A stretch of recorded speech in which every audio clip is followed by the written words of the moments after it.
todo el mundo y bienvenido a mi canal. Yo me llamo Sirey. Soy una abogada afro-latina licenciada practicando la ley criminal, pero como todos ustedes, a mí me fascina cuando estamos hablando de casos de crímenes reales. En este video vamos a continuar hablando de Alex Murdaugh.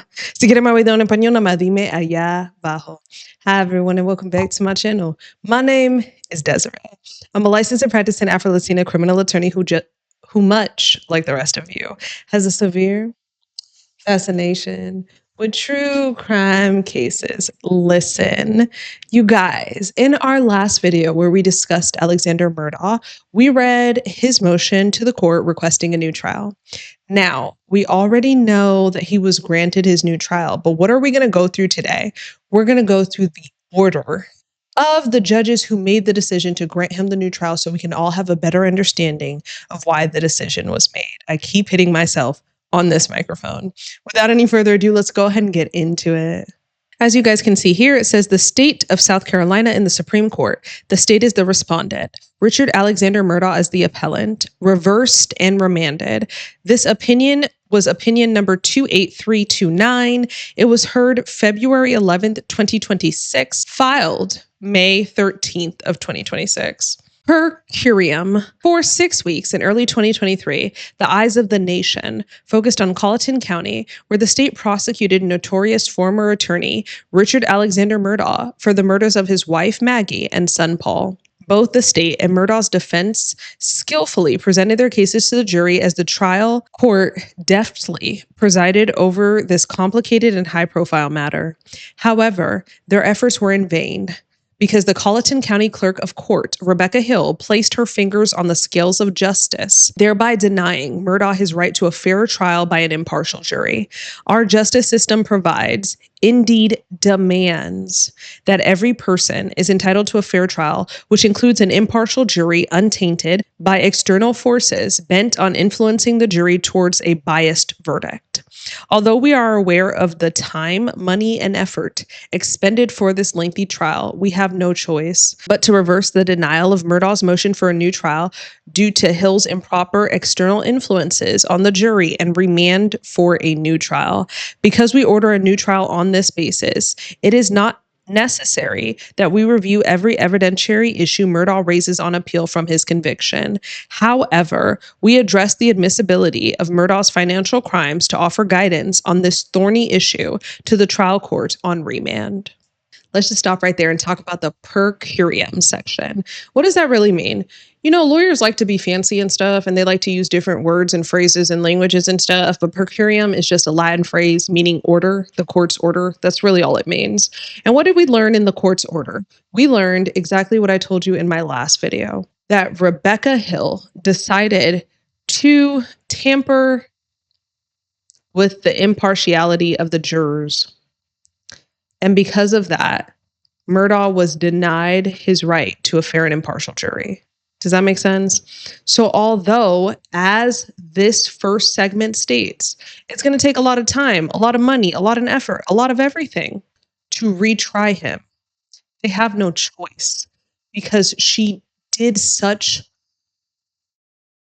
horrible and vile things that it denied him of his constitutional right to a fair and impartial jury. Does that make sense? Does that make sense? Does that make sense? I feel like I'm gonna, make a little dance, a little song. Does that make sense though? Do you see what I'm saying?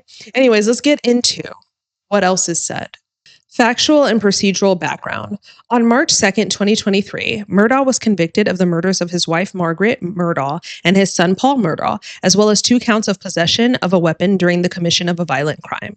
The trial court, Judge Newman, sentenced him to life in prison. While his direct appeal of these convictions was pending at the Court of Appeals, Murdaugh filed a motion to hold the appeal in abeyance to allow him to file a motion for a new trial. The Court of Appeals granted this motion.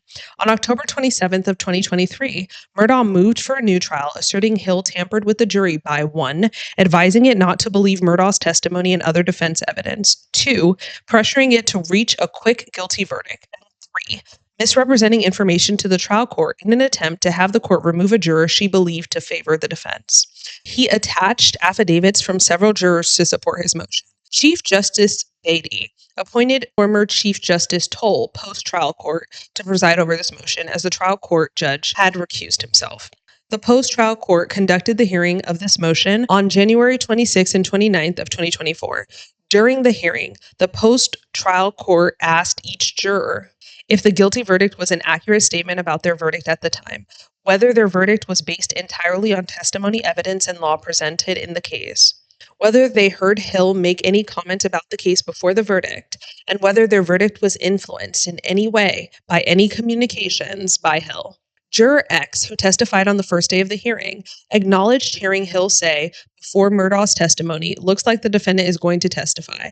This is going to be an important day," or "This is an epic day," and that it was rare for a defendant to testify. Juror X said these statements did not impact the verdict. Juror Z, who submitted one of the affidavits Murdaugh attached to his motion for a new trial, was the first juror to testify on the second hearing date. When asked whether she heard Hill make any comments about the case, Juror Z responded that Hill said to watch his actions and to watch him closely. Juror Z added that Hill said more, but she could not remember anything else. Juror Z explained Hill's statements influenced her finding Murdaugh was guilty because, quote, "To me, it felt like she had made it seem like he was already guilty." At the state's request, the post-trial court questioned Juror Z about her affidavit, addressing each paragraph in turn. Juror Z's affidavit gave a more detailed recitation of Hill's comments. Toward the end of the trial, after President's Day break but before Mr. Murdaugh testified, the clerk court, Rebecca Hill, told the jury not to be fooled by the evidence presented by Mr. Murdaugh's attorneys, which I understood to mean that Mr. Murdaugh would lie when he testifies. She also instructed the jury to watch him closely immediately before he testified, including to look at his actions and look at his movements, which I understood to mean he was guilty.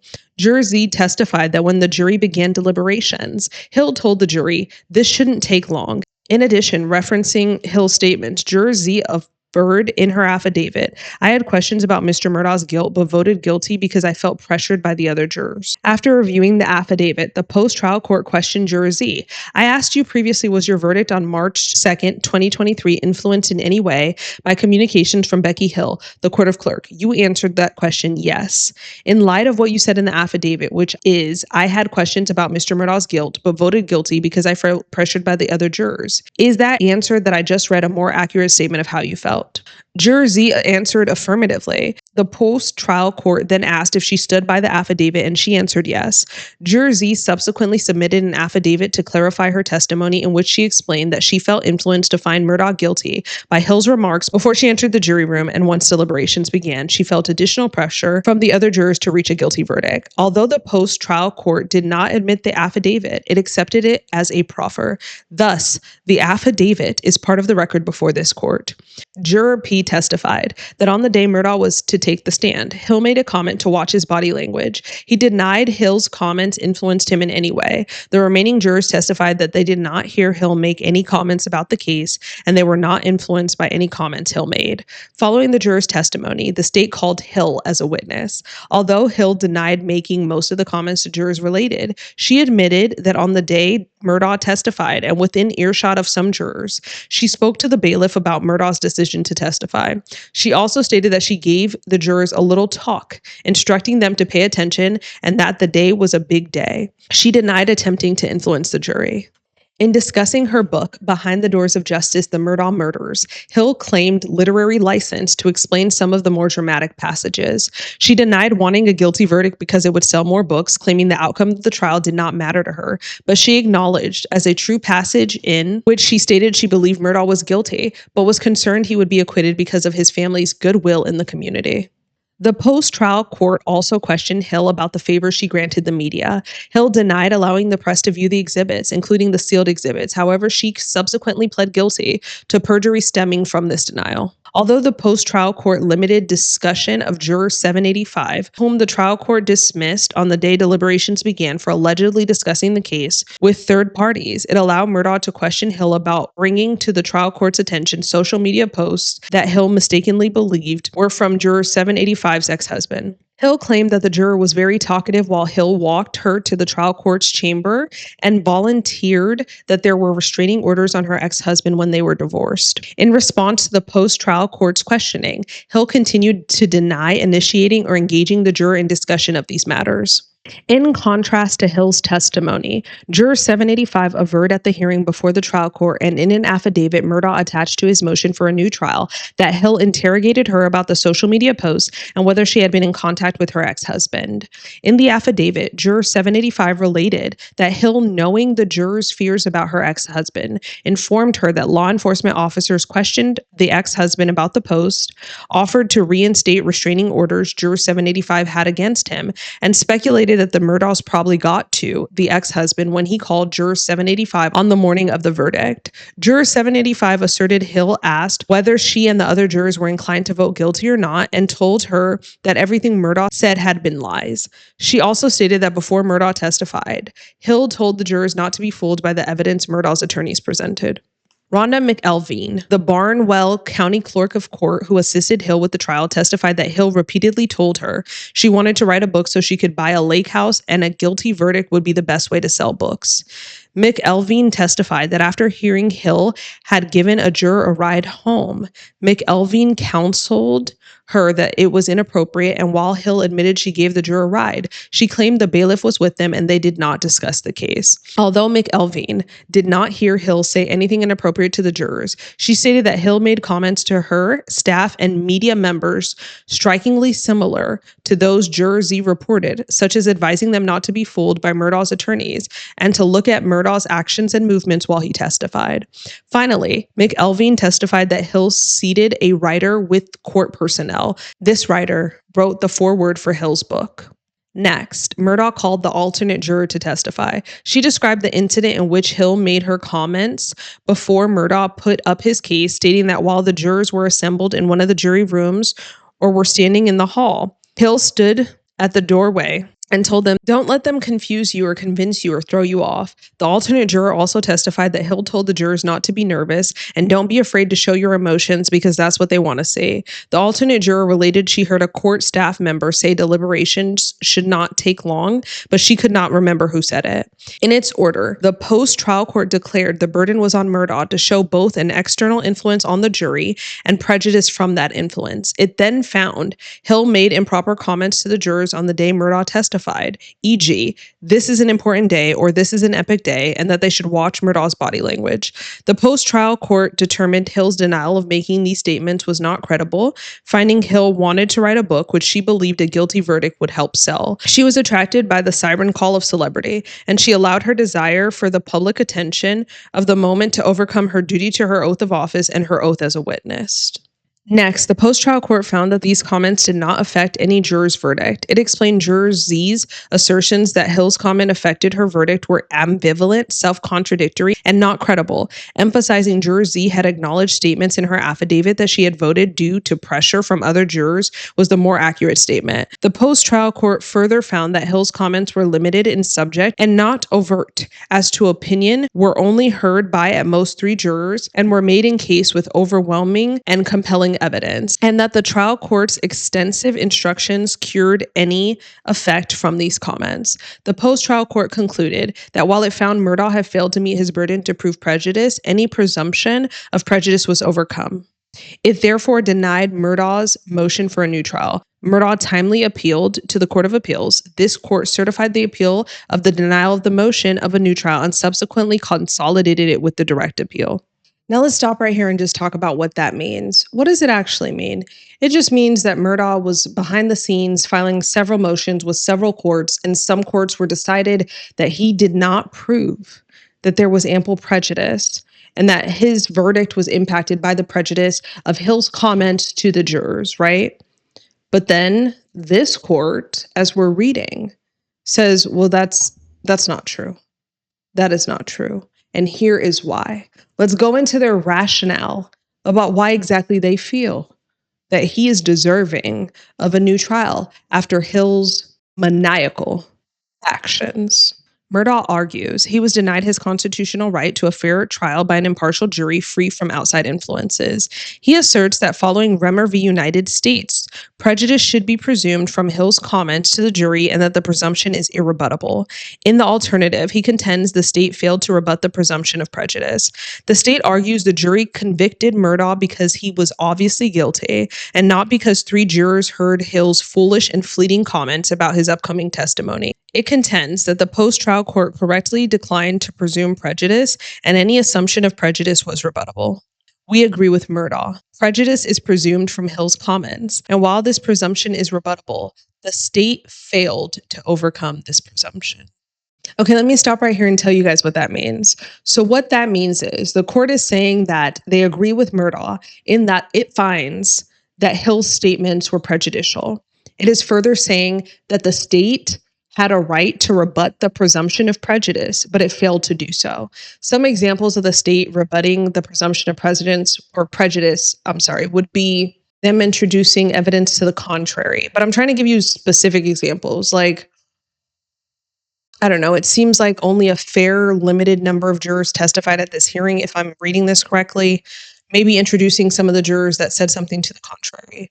Or let's go further, because I could be wrong about that. I don't know how many jurors testified at this hearing, but let's go further. If they're saying that Hill's comments were fleeting and the jurors weren't influenced by it, maybe putting on more people to testify that said Hill never made such comments or Hill never attempted to influence the jury. Do you get what I'm saying? They could have put on more testimony to show or rebut the presumption. And I don't think they did that here. So I agree with the court in this circumstance. Let's carry on.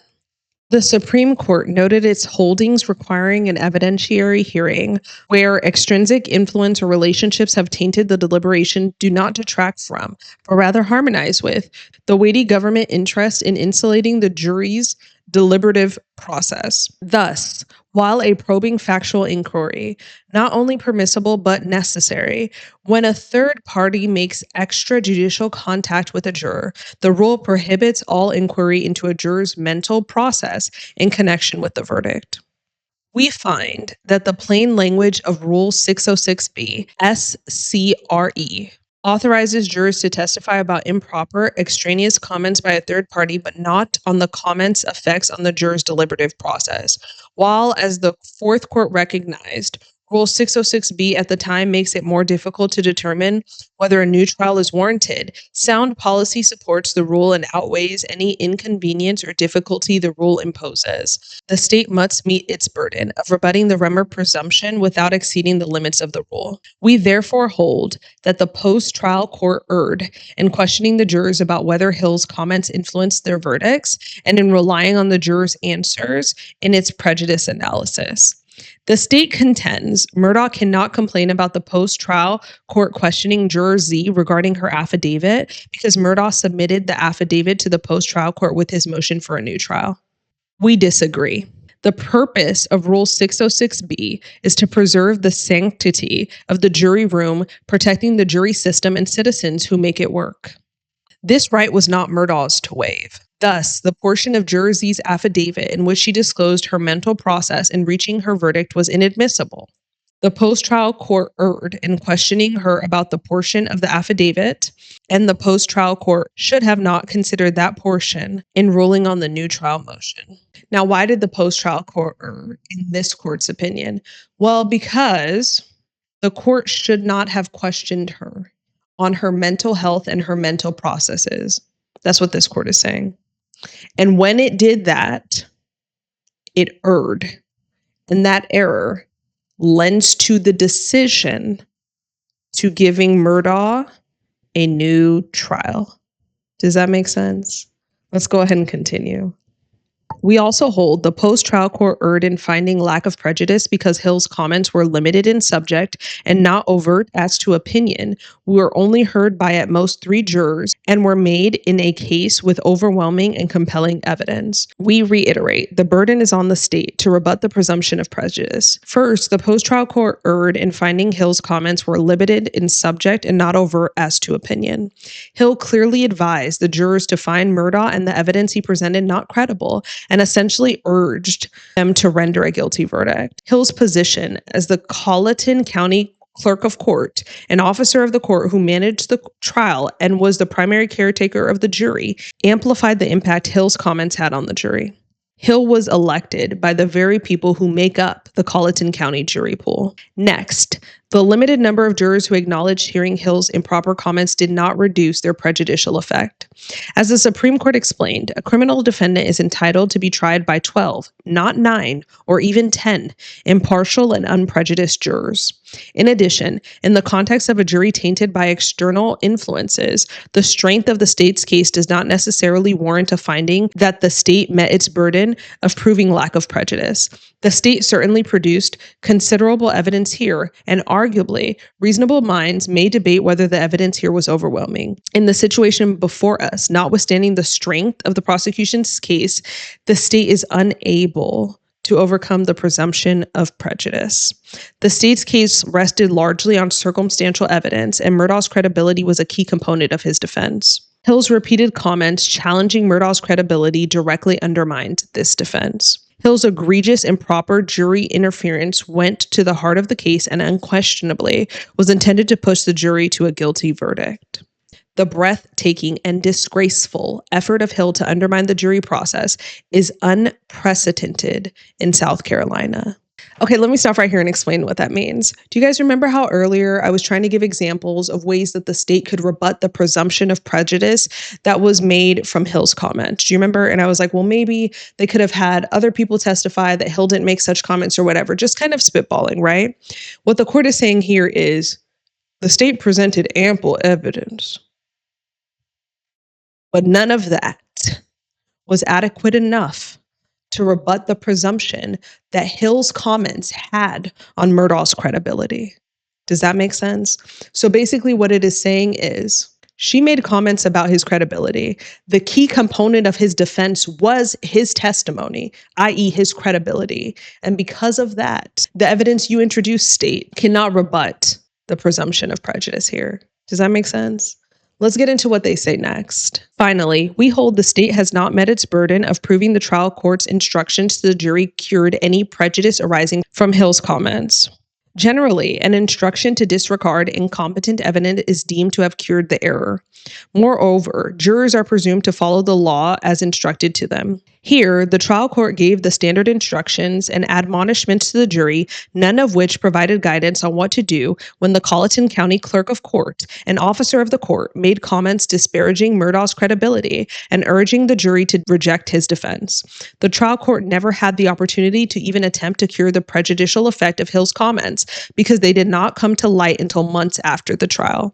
If we were to accept the proposition that the standard changes could cure such prejudice, then no defendant would be entitled to the relief when improper extrajudicial information reaches the jury's ears, regardless of its contents or context. Our federal and state constitutions simply cannot countenance such an assault on the right to a fair and impartial jury. In summation, Murdaugh met his initial burden of establishing Hill's comments to the jury were more than the innocuous interventions triggering the Remmer presumption of prejudice and shifting the burden to the state. The state simply was unable to meet the heavy burden of proving that there exists no reasonable possibility that the jurors' verdict was influenced by these highly improper comments. Accordingly, we hold Murdaugh's right to a fair trial by an impartial jury was violated, and the post-trial court erred in denying his motion for a new trial. Now let's stop right here. I believe that the Supreme Court of South Carolina, so this court right here, is correct in its holding. And here's why. It doesn't matter to me, or it's of no moment to me, how many jurors heard the improper comments that Hill made. The point is she made them. She made them. And he is entitled to a fair and impartial jury. When she makes such comments within earshots of the jurors, as she says, let's give her the benefit of the doubt and not directly to them. And they overhear them. And it impacts what they decide on behalf of his guilt or innocence. That is highly prejudicial. And I feel like the court here did its job. And I do feel like, unfortunately, it was the proper decision and a new trial is warranted. But that's it for this video. Go ahead and let me know anything you want to let me know down below. Before I let you guys go, I'm going to start doing this in all my videos. Please Please, do you see how hard your girl is working for you? Go ahead and like, comment, say anything you want to tell me down below. Just be like, Desiree, wati wat wati, just anything, okay? Subscribe. Anything you want me to know, say it down below. As always, thank you guys so much for watching. Please be sure to like, comment, share, and subscribe. Until next time, y'all take care.